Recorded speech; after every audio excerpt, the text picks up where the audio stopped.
Hello. Oh God, that's so loud. Shout. Okay. Thanks for coming to our Scrolls panel. Oh, thanks. Yay! Yay for Scrolls.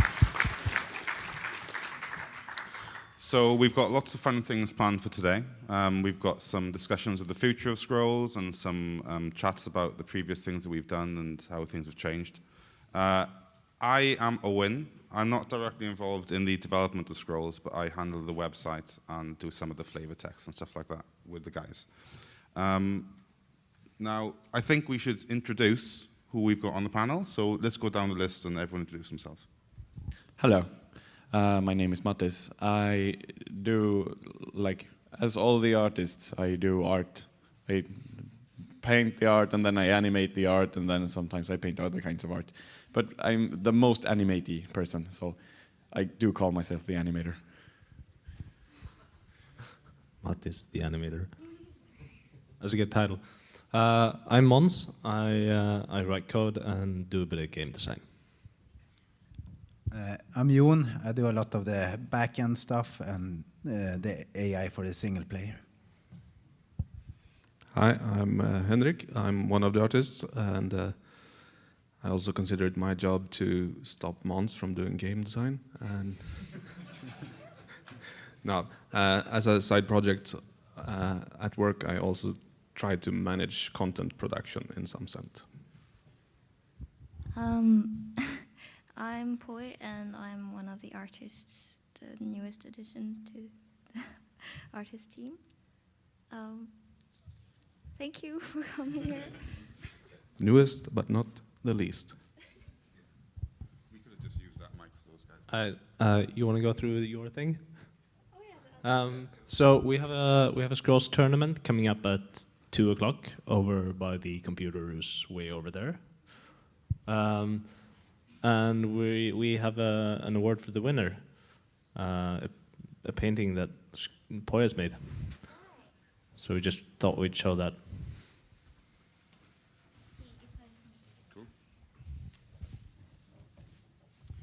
So yeah, if you enter the tournament at 2 o'clock and you win, then you get to take this home, which is pretty cool. It's been signed by almost all the Mojangsters, I think, and drawn by Poi.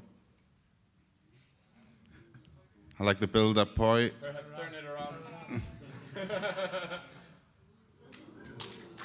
Nice.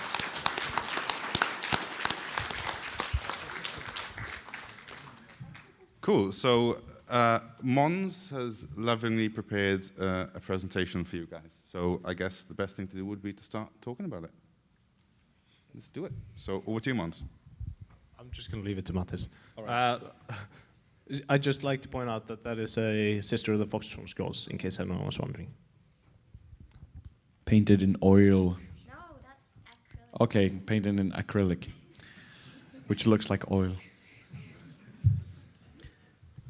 All right, so now we're going to do the obligatory introduction of Scrolls for the people who are not intimately familiar with the game. Who in here has not played Scrolls, just out of curiosity? Awesome. Good, fantastic. Let's explain the game. Scrolls is a game about scrolls.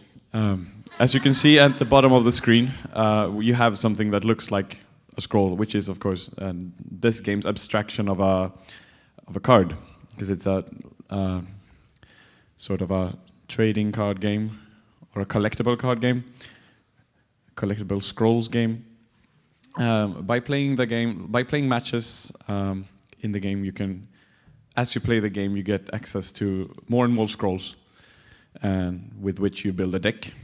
And each game you are start the game by being dealt a hand randomly, and as the game progresses, you draw scrolls each turn, and with those, each turn you can choose to sacrifice them to get resources. And so your amount of resources, it rises. Yeah, you can see that in the lower corner.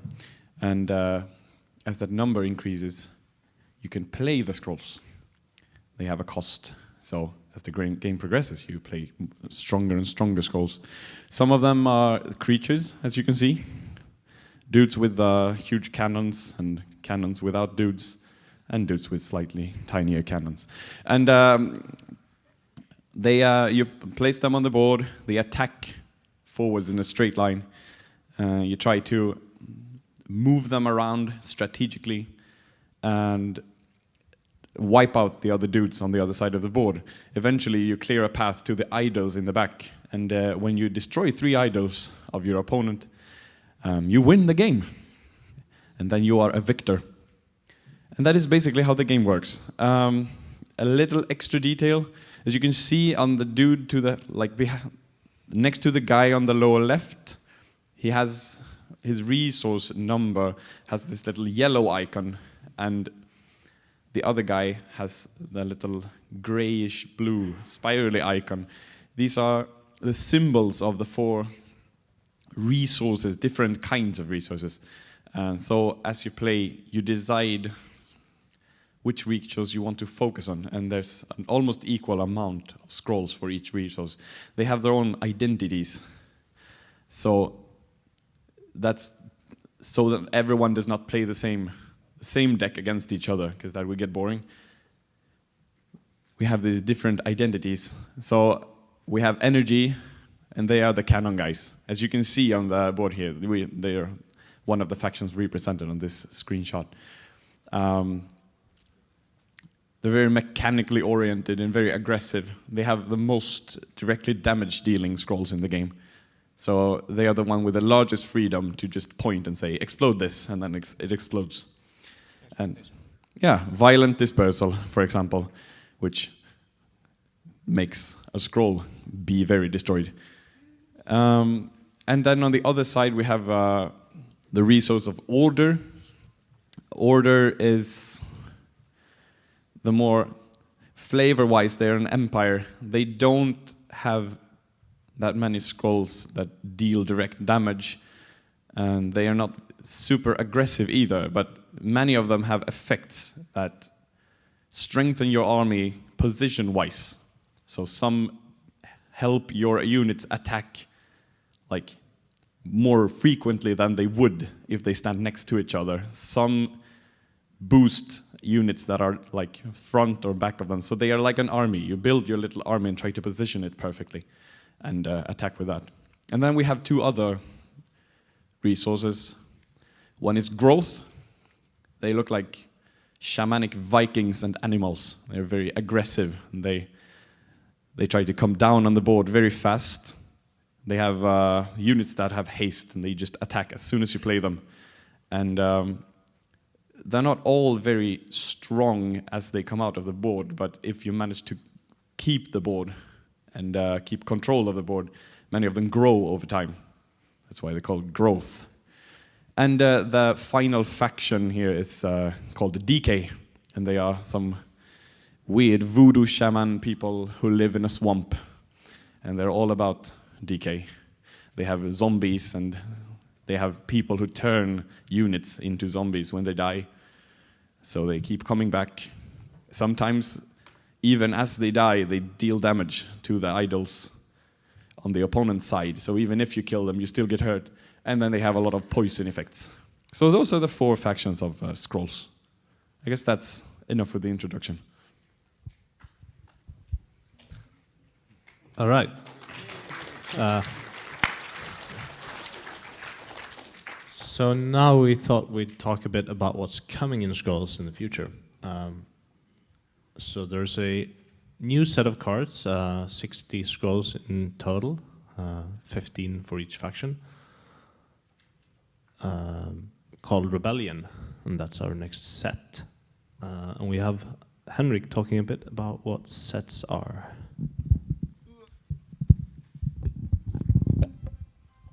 Amazing. Yeah, so in brief, what are sets? Most collectible card games divide their content, their cards, into more manageable chunks. They're usually called sets. We're not innovating here, we're just basically following what others have done before, and there are very practical reasons for it. So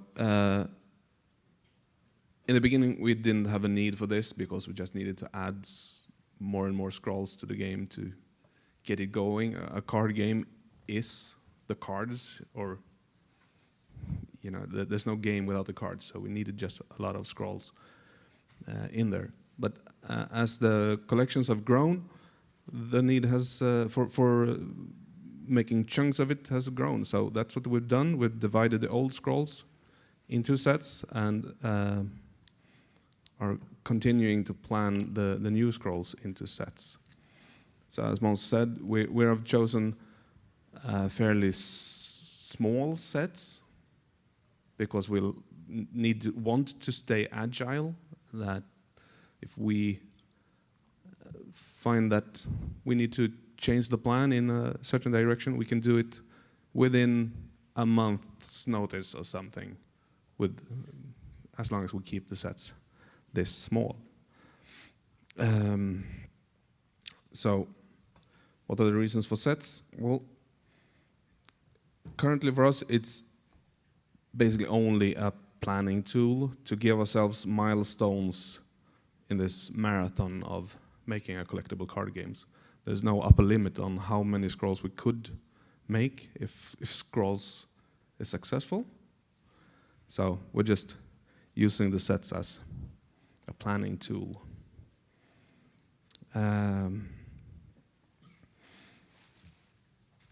So in the future, I guess we will add their set identities into the game as well. But currently, there's no real need, as we don't have that many scrolls yet. And how that will work, we'll have to find out as we go along. The small sizes of the sets will also affect how you will be able to get them, of course. So I have spoken about these sets online 1 or 2 times, so there's some questions that have arisen I'd like to address. I've already stated that we will do something about how you can get scrolls from specific sets in the future. We're not there yet, so that's one of the big questions. And the other huge concern I've seen is whether our adding sets to the game means that we'll start phasing out old scrolls. Well, that's to which I'll have to answer yes, no, and maybe. Which means that I don't think any scrolls will be phased out in a practical sense. But in the future, they might be disallowed in certain tournament formats. That's kind of how things are done in these games as we see them. So I don't think you'll ever lose your scrolls, in a sense. But we'll have to listen to the community and those who are playing competitively to see what's the right way to deal with them in a tournament format. But it's a long way into the future before we get to the point where we need to do something about that. So basically, that's all the semi-confusing info I had on sets. I'd like Thank to you. just add some state the obvious, which I love to do, is that one of the benefits of dividing, like Henrik said, we divide our upcoming releases into these sets as a planning tool and as a way to organize the development of scrolls. Right now, it has been very much a process of throwing stuff at the wall and seeing what sticks, and I think that's a good way. Has been a good way for us to create an environment and try things, make mistakes, and gain knowledge. And now we want to use this knowledge more to develop the game in a more controlled fashion. Also, one thing that's good about dividing our releases into sets is that if we want to do themes, we have set boundaries for that. If we didn't have sets, we could say like, oh, let's do a theme about, I don't know, cool giants, like, I don't know, or like piracy. I don't know, like we have this theme that we want to make. It doesn't matter what it is. And up till now, it's been, if we've said that, like, let's make a piracy theme, that's cool, pirates are cool, and then we'd start designing scrolls, and it's like, when does this theme start, and when does it end? When do we stop making piratey cards? What is this? Now we know that, okay, let's make the next 3 sets pirate themed, and that kind of thing. So that's an obvious benefit of having that.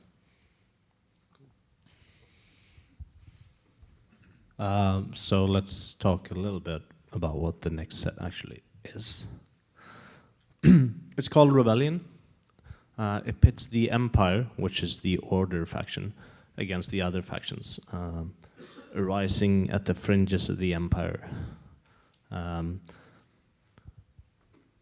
It's basically growth, energy, and decay rebelling against Order. And one big part of this theme is champions, a leader for each faction that is a very strong unit that has a significant impact when put on the board.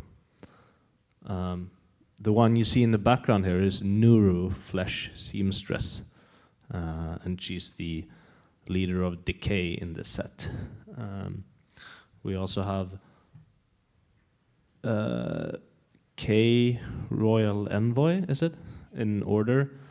Top Reaver Thea in Energy, and Jarl Urhald in Growth. Nuru, she spawns zombies instead of attacking a bunch of them. It's a very powerful attack. And she's high-costed like all the other champions. Jarl Urhald, when he takes a beating, he grows stronger, so he's very useful when at low health. Top Reaver Thea is somebody who helps other units on the board, other energy units, when it dies. Is that correct? When she dies. Yeah. Sorry. And which did I not mention? K, Royal Envoy. Yeah.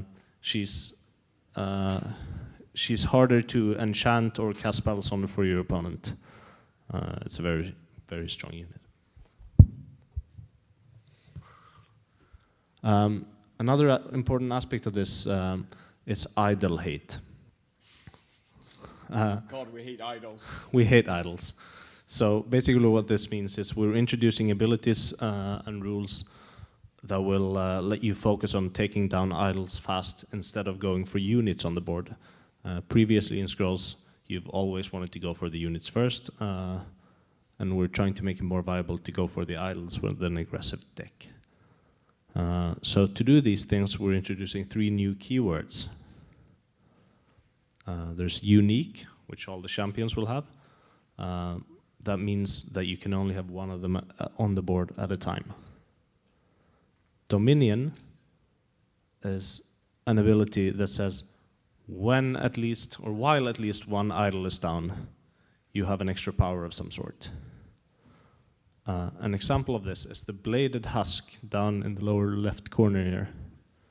And it's a decay unit that while at least one idol is down, it has an attack value that is 2 higher than its normal value. And we have Pillage, which is too close to the mic. Yeah, sorry, just grabbing it. Pillage is an ability that activates whenever you strike at whenever the unit that has Pillage strikes at an opponent's idol. There's an activate, like an effect that happens. So this one, what's it called? It's Wetland Ranger. Wetland Ranger. Whenever it attacks each turn, which is very good in itself, but if it strikes at an idol instead of a unit, it gives all your units +1, is that so? +1 attack strength during your next turn. So it's good at the fringes of the battlefield, as the other units target mainly units. You can like try to go around roundabout with this unit and strike at the idols instead, getting in some idol damage and then helping your other creatures attack next turn. We should also mention that Dominion will be shared between Order and Decay, and Pillage will be Growth and Energy. All right, that's what we have on the next set. So let's move on to talk a bit about how we're balancing the scrolls. That's a question that comes up a lot. There's basically two ways we balance scrolls before release. For units, that is creatures and structures that you put on the battlefield, we have a formula that we use as a basis, and then to calculate its cost, and we adjust the value based on other factors as well. We'll get to that in a bit. And for spells and enchantments, it's basically shooting from the hip, but it's an educated guess. We've done it before, so we have a good feel, we think, for what the cost should be. This here is the formula. It's very exciting, isn't it? Basically, we're using the attack, countdown, and health values, that's A, C, and H here, to calculate the cost of a unit. And based on a lot of factors, we modify this cost. Abilities would modify the cost. So Relentless, a common ability in Scrolls, let's step back a bit. Relentless is an ability that makes your units keep on attacking even after killing a unit, so they can attack multiple units. And that's very useful in a unit with high attack values, not so useful on units with low attack values. So depending on what type of unit you put this ability on, that would change the cost in different ways. Then there's flavor, rarity, which resource the scroll belongs to. All these are things that affect the cost of scrolls.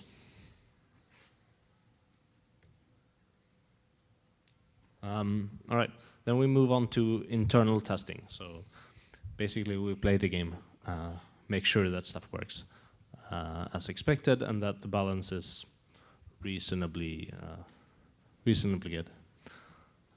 After which we move on to put it on our test server.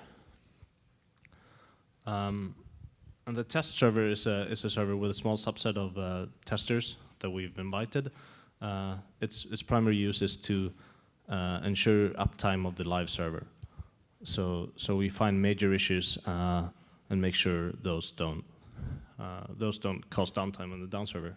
So we're basically looking for game crashing bugs. Pretty much. Okay. And then after that, there is also one more thing I'd like to say here is this is no ID. He always gets in the way. It's a bit of a crude joke. He was released to the live server without being on the test server first. One of our first scroll releases after the beta launch. Now, no ID, he wasn't very balanced. You could say completely broke the game. We fixed it fairly quickly, but we think that if we had had the test server at the time, we would have found this. So it's useful for balance as well. And after that, we put things on the live server. And the great thing about having a digital card game is we can still change things. So players really matter here. The feedback and the bug reports and whatnot that we get from the players, they lead to changes. So just recently we released a fairly large balance patch, adjusting balance of about 20 or so scrolls. There's a question in the corner. There's a question? Do you ever find that the players, once you go live or in the test server, are adopting a strategy that you didn't really think of? Sorry, once more, please. Or could we get a mic there? When you go live with the players, do you ever find that they have a game-playing strategy that you didn't account for in your formulas? Yeah, that was it? Repeat the question for the mic. Oh, okay. I'm repeating the question.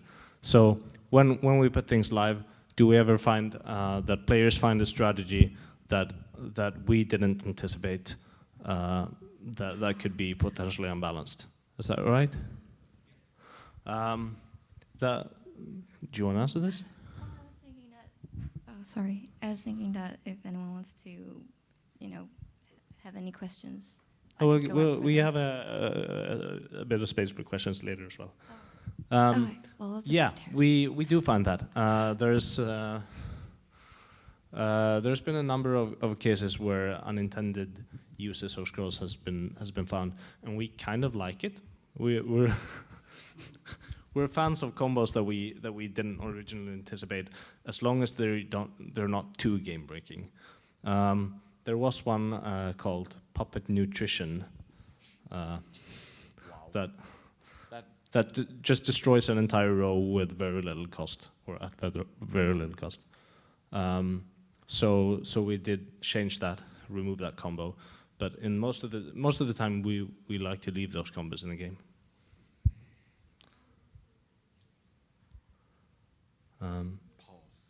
All right, so Jon, you're up. Yeah, so I'm gonna talk a little bit quickly about the AI in Scrolls. When I started on Mojang in 2012, I was asked to fiddle with the Minecraft AI, and I was pretty confident that I could do a decent job with it because I've been working with it before, that kind of AI. But then Jacob asked me to help out with the Scrolls AI, and I wasn't as confident I could pull it off because it's a completely different problem. So in Scrolls, we run all of the single-player AI on the servers to prevent cheating and stuff like that. So the AI needs to run really quickly. And that was my biggest concern. So how does it work? Well, the human brain is really quick to identify like patterns when you see most brains, not mine, when I play Scrolls, but you can see patterns quickly and you move your units and all that. But for a computer, it's not as clear how to do this. So the Scrolls AI works a little bit like a chess AI. It tries out a lot of different combinations and scores them. And so if it has a hand with a Duke or Spearman and a focus, for example, it puts them everywhere on the field and scores each combination, and then it chooses the one with the best score. And each of these combination is also played into the future, so it simulates the game.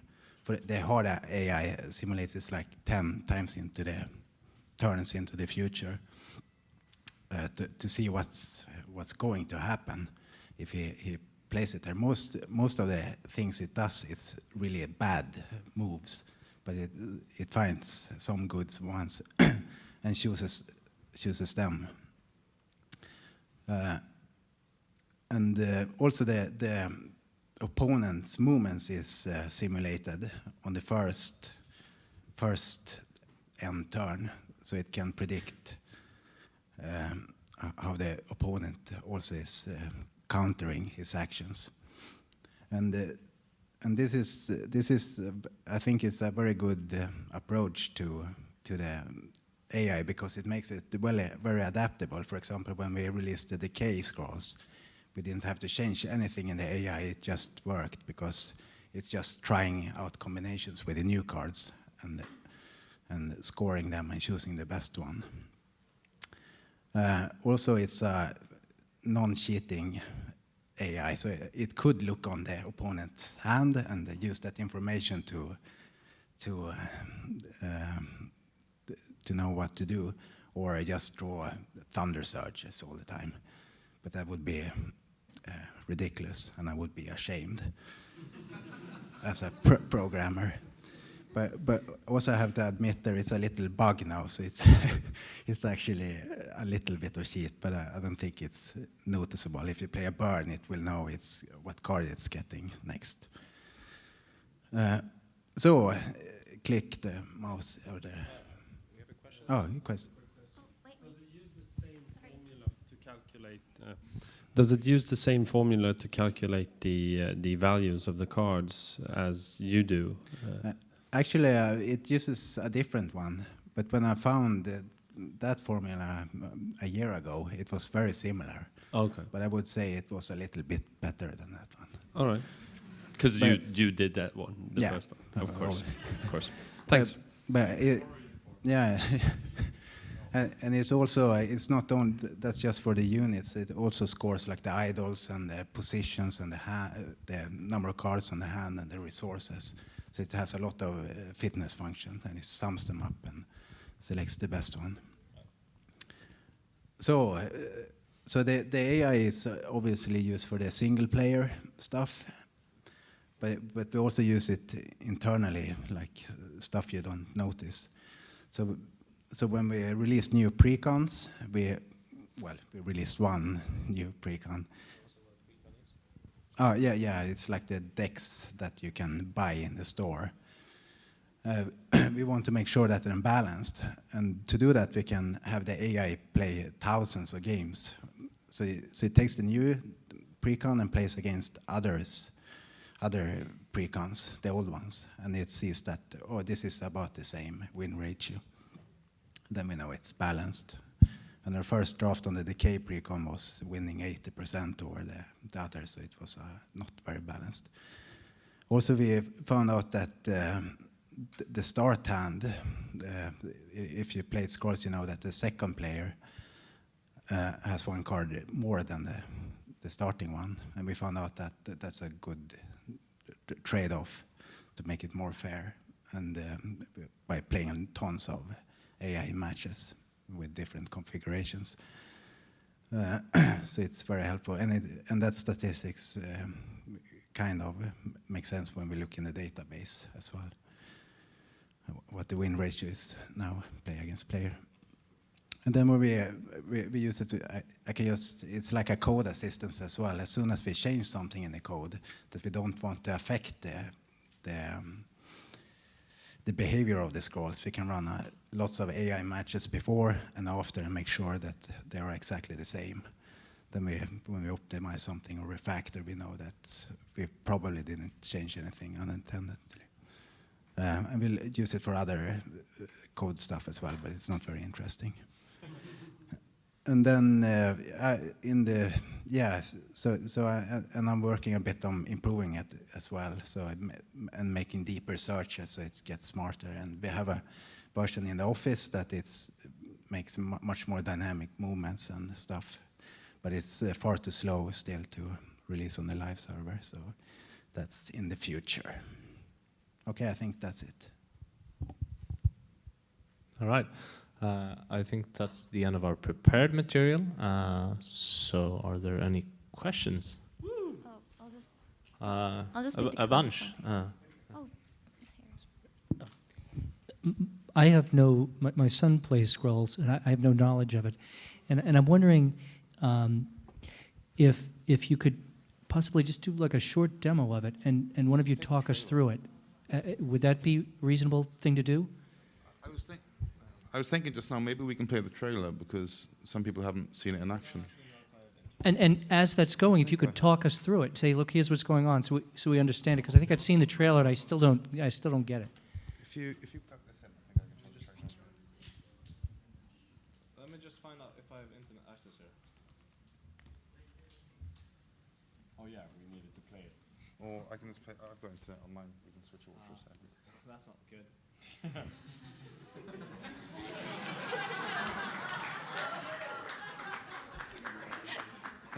My client is out of date. You're supposed to Good be a job. developer. Can't you just code a new update? Should I bring on the trailer? Yeah, play the trailer. If you haven't got internet, you can't, can you?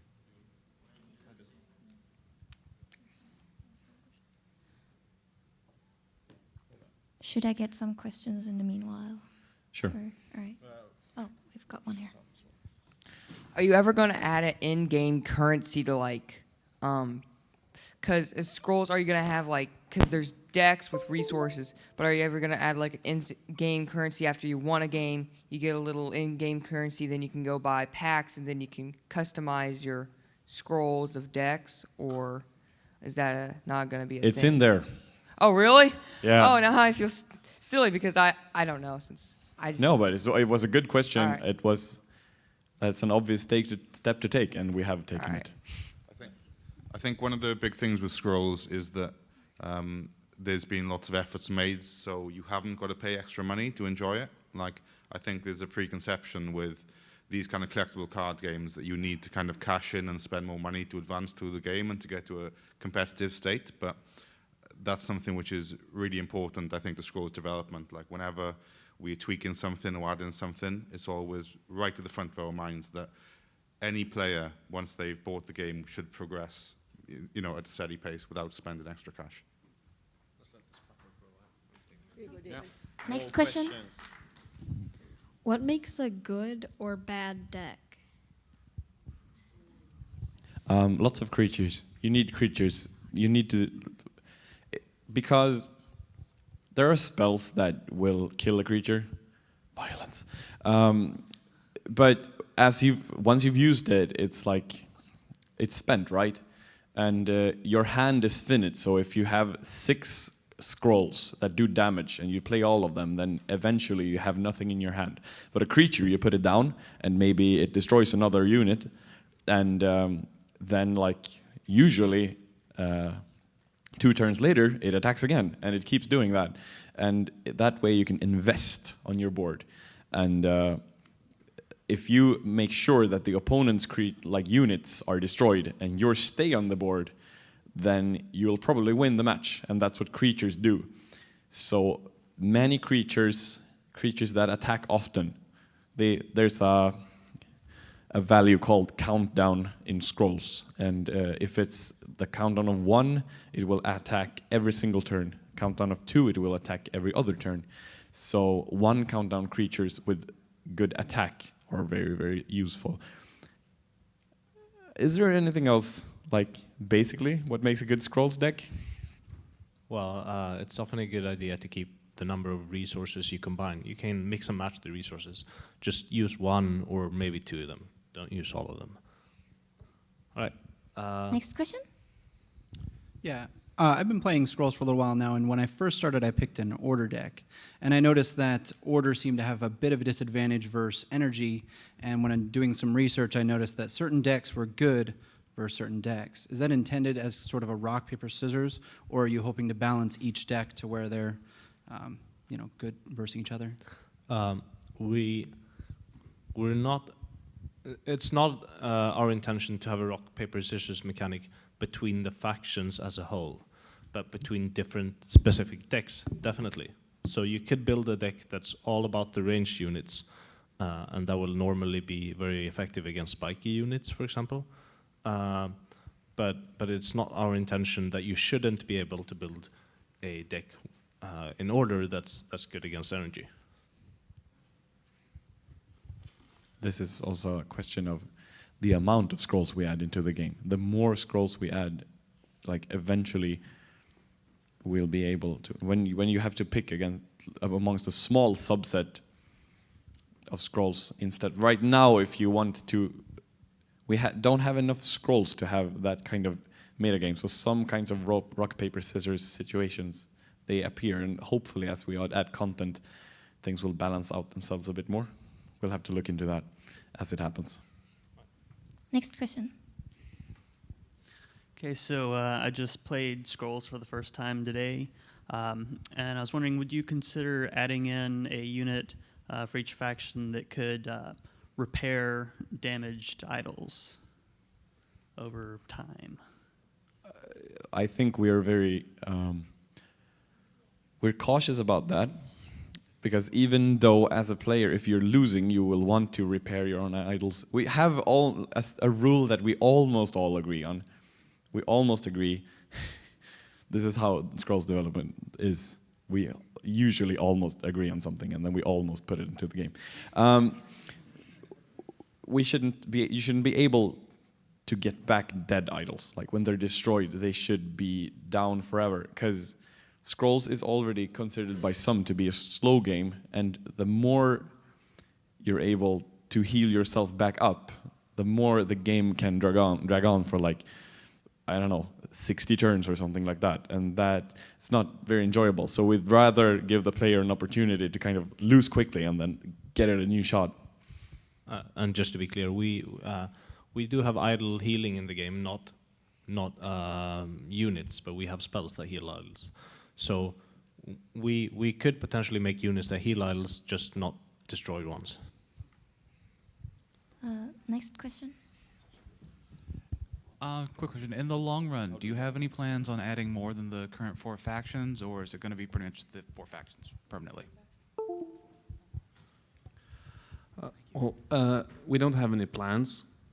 It could happen, but and I'd like to, but the main problem with it is that there would be tons of work to get that faction up to par with the rest of them, which means that we'll have to put the others on hold. So it is a really a planning nightmare at this stage of the game, but I would sure hope so, because right now we have 4, and you can combine them so to get many kinds of decks, and if you add 1 more, then it combines exponentially. So obviously it would be nice, but at this point in time, it would disrupt the content planning too much. Next question. Do you have any plans for adding Scroll to either mobile devices or the real world? I can. Is it?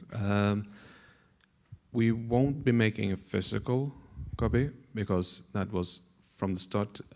We knew that we wanted to make Scrolls as a digital game for a digital environment that allows us to do things that other games that are physical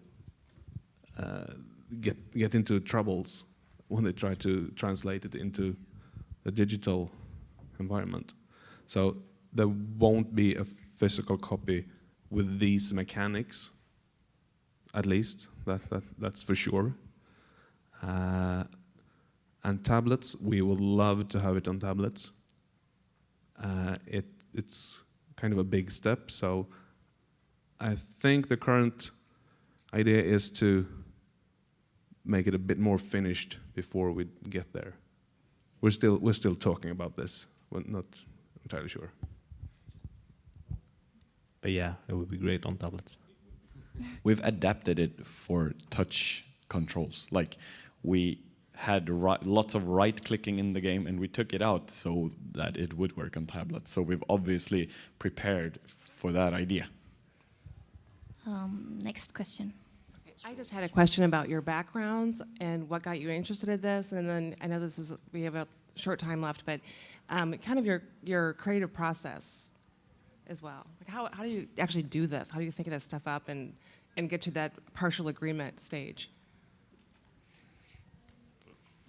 Would you care to elaborate on that question a little bit? Like, how do we get to exactly what stage?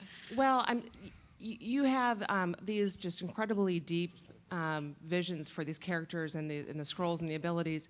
Do you hash this out together in a room talking? Do you do it on your own and you have this, here's my scroll I want to add to the game? Yeah. That's pretty much it. Usually, when it comes to Scrolls development, then like when questions about like what is the approach, the answer is almost always yes, because everyone is more or less winging it in their own way that they prefer, and we have meetings where we just duke it out and like have ideas and debate and show sketches to each other, and sometimes we work only by ourselves and then pitch it to the team, and some things just like sometimes organically just ideas arrive and we don't know whose idea it was, it just is in the game suddenly. All right, I'm sorry, do we have the screen as well? We don't have a lot of time, do we? Okay, sorry, just quickly. That's part of the sets the method we're starting to planning on a macro scale. So and then we return and do them by ourselves, and then we return. Should we return to the first question? Yeah, let's do that. All right. All right. So we have Owen playing scrolls here. He's playing an order deck. He has sacrificed a couple of scrolls to build his resources up, and placed 2 units on the board. Would you mind hitting the control button, Owen? Or hold Alt. That works too. Oh, that's cool. So hitting the control button just shows all the stats of all the units. The leftmost number on each unit is the attack value. The rightmost is its health, and the bottom one is its countdown. So Owen's units are at 1 and 2 countdown. That means they're not attacking this round. Now the AI just finished his turn. It's Owen's turn again. 2 of the units counted down to 0. That means they're going to attack this round.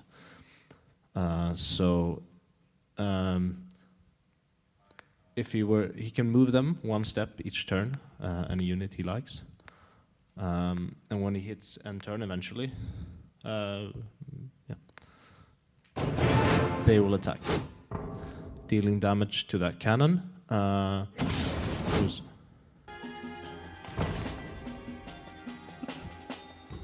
Papa doesn't like the sound of my voice much.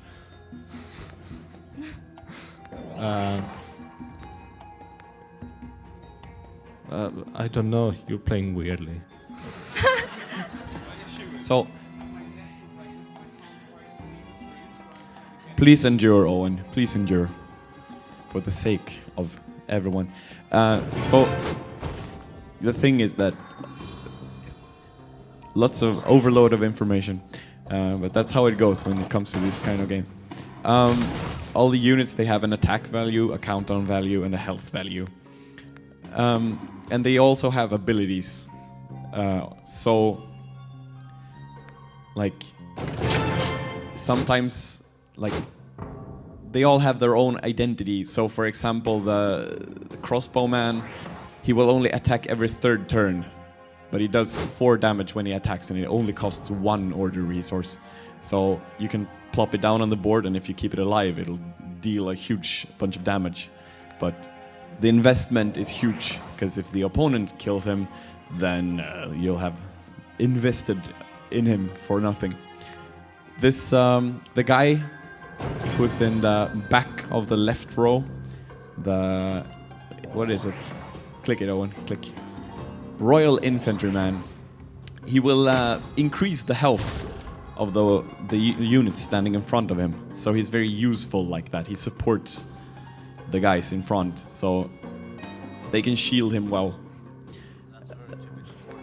It's a very typical order mechanic. The other factions don't have this. They don't have this thing that people on my row get these bonuses. That's an order identity thing. The spearman, he has a spear, and the spear is pointy. That is why he has the ability called spiky. And if a unit runs into him, that unit will also take damage from the spear. But as you might see here, that little cannon dude, who is soon to attack, he won't take damage because he doesn't run into the spearman. Instead, it can attack safely from afar. So that's sort of how it goes with this game. All the different units and their different abilities, they interact, and it becomes incredibly deep strategically. It's kind of like mixing an already very complicated card games, and then you put chess on top. All right. So we're already 10 minutes over time. Right. So what I think, I'd like to say again that we have a tournament running at 2 o'clock. Just a small tournament, 16 people. And whoever wins will get this awesome artwork from Floyd. And we'd be happy to take more questions outside, but we have to clear this room, I think. Thank you, everyone, for coming.